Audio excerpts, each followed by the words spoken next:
depan pengadilan ya. Kita lanjut. Itu Ibu Eli. Kira udah mulai.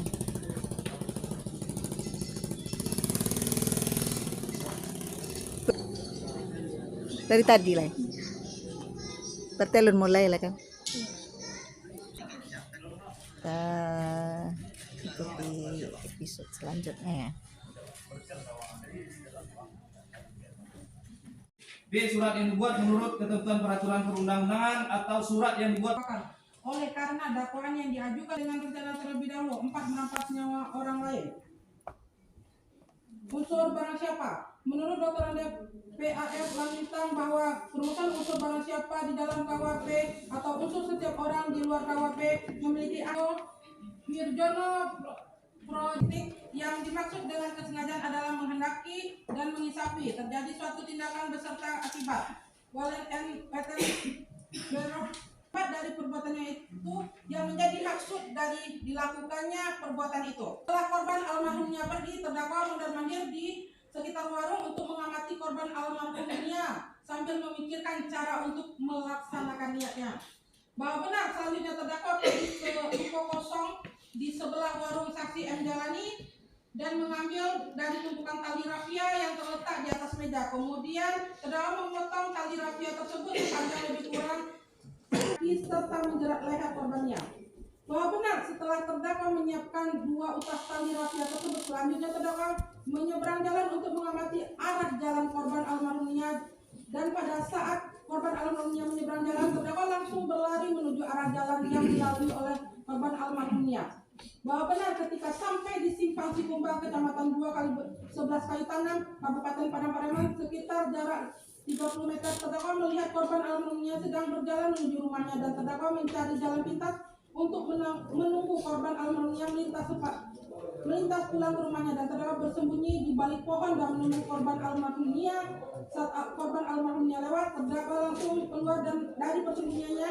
Kemudian terdakwa berjalan menuju ke arah korban almarhumnya, lalu berpas-pasan dengan korban almarhumnya sehingga korban almarhumnya terkejut saat melihat terdakwa. Bahwa benar setelah berjarak sekitar lebih kurang 1 meter dari korban almarhumnya, terdakwa berbalik arah dan langsung membekap mulut dan hidung korban almarhumnya dengan tangan kanannya. Kemudian terdakwa langsung menjatuhkan tubuh korban almarhumnya dan menyeretnya ke semak-semak. Saat korban almarhumnya sudah terjatuh dengan posisi telungkup dan korban almarhumnya melakukan perlawanan dengan cara menyikup terdakwa dengan siku kanan dan siku kiri korban almarhumnya, lalu terdakwa menginjau wajah korban almarhumnya secara berulang kali.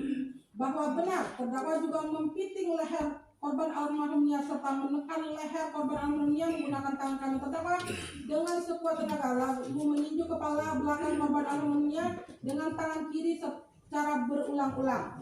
Selanjutnya terdakwa menindih punggung korban almarhumnya dengan lutut terdakwa.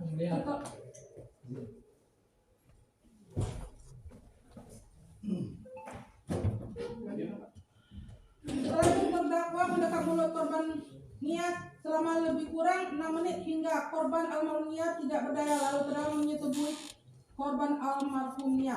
Bahwa benar setelah terdakwa menyetubuhi korban almarhumnya, terdakwa kembali mengikat korban almarhumnya dan menyeret korban almarhumnya menuju ke dasar tebing, lalu memasukkan korban almarhumnya ke dalam aliran air irigasi dengan posisi telungkup dan untuk menghanyutkan korban almarhumnya mengikuti aliran air irigasi menuju tempat penguburan yang telah direncanakan oleh terdakwa. Kemudian terdakwa mengangkat korban almarhumnya dari aliran air irigasi ke atas bandul irigasi. Kemudian terdakwa meninggalkan korban almarhumnya dan pergi ke pondok untuk mencari cangkul, namun tidak ditemukan. Kemudian terdakwa kembali ke bandul irigasi tempat korban almarhumnya diletakkan. Kemudian terdakwa mengangkat dan selanjutnya menyeret korban almarhumnya ke arah perbukitan menuju tempat korban almarhumnya akan dikubur.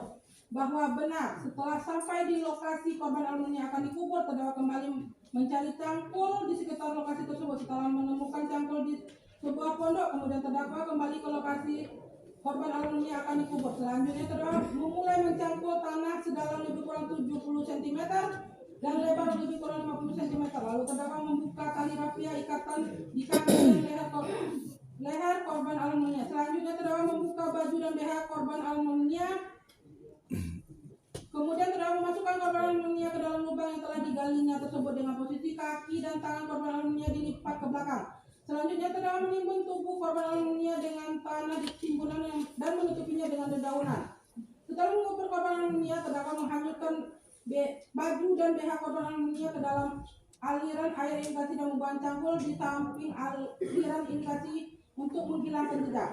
Bahwa berdasarkan keterangan ahli hukum pidana Dr. Yosarwan SH MH LLM, perbuatan terdakwa tersebut ada dua kesengajaan, yaitu melakukan pembunuhan berencana terhadap korban dan memperkosa korban. Terhadap perbuatan terdakwa menguburkan korban itu adalah perbuatan yang terjadi setelah menghilangkan nyawa korban, yang perencanaan itu ketika sebelum korban meninggal. Bahwa berdasarkan teori dengan sengaja menurut Wirjono Jodiporo dalam buku Asas Hukum Pidana di Indonesia, salah satu bentuk kesengajaan secara keinsafan kepastian yang mana perbuatan terdakwa pada saat melakukan aksinya dengan sengaja mengikat tangan, kaki, dan leher korban almarhumnya menggunakan tali rafia, menekankan punggung korban almarhumnya secara kuat dengan lutut terdakwa, menginjak perut korban almarhumnya, memukul, menyeret korban almarhumnya dalam keadaan tertelungkup di permukaan berbatuan dan saluran irigasi, yang mana rangkaian perbuatan terdakwa sudah sepatutnya terdakwa dapat dipastikan menyebabkan kematian bagi korban almarhumnya. Dengan demikian unsur kesengajaan ini telah terbukti secara sah dan meyakinkan menurut hukum. Lanjut. Di sini yang mana lanjutkan? Jadi teman-teman mulia, unsur dengan rencana terlebih dahulu. KUHP tidak merumuskan pengertian dan syarat unsur berencana. Hal ini berbeda dengan beberapa istilah dalam KUHP seperti luka berat, makar, dan pemufakatan jahat. Pengertian istilah-istilah tersebut dirumuskan oleh KUHP dan bab 9 tentang arti beberapa istilah yang dapat dipakai dalam kitab undang-undang. Meskipun demikian, pengertian dan syarat unsur berencana dapat diperoleh dari pendapat para ahli hukum pidana atau doktrin dan putusan hakim atau jurisprudensi. Memori Van-Collecting merupakan pengertian istilah motivate rate atau direncanakan terlebih dahulu adalah penunjukan atau pendeskripsian adanya suatu syarat tertentu untuk menimbang dengan tenang. MVQ tersebut memberi syarat adanya rencana terlebih dahulu apabila terdapat suatu saat atau waktu tertentu.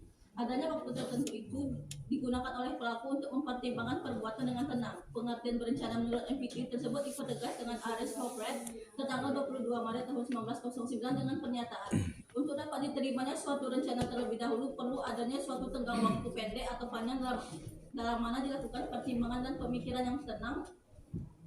Pelaku harus dapat memperhitungkan makna dan akibat perbuatannya dalam suatu suasana kejiwaan yang memungkinkan untuk berpikir. Menurut Tirta Amijaya mengatakan jangka waktu panjang atau pendek antara keputusan dan pelaksananya bukan merupakan kriteria bagi perbuatan yang direncanakan terlebih dahulu. Artinya, berencana hakikatnya proses berpikir terhadap perbuatan yang dilakukan. Demikian juga pendapat Bickel dan Roberts, yaitu premeditation, in other words, the defendant talk about the consequences of he was going to do and the choose to process. Mereka berdua tidak mencantumkan adanya suatu tertentu pada saat memberi pengertian berencana. Mereka lebih menekankan pada perenungan atau pemikiran yang dilakukan pelaku. Menurut Busana Amitis, demikianlah tadi kronologis kejadian versi jaksa penuntut umum ya. Sampai jumpa di episode berikutnya. Assalamualaikum.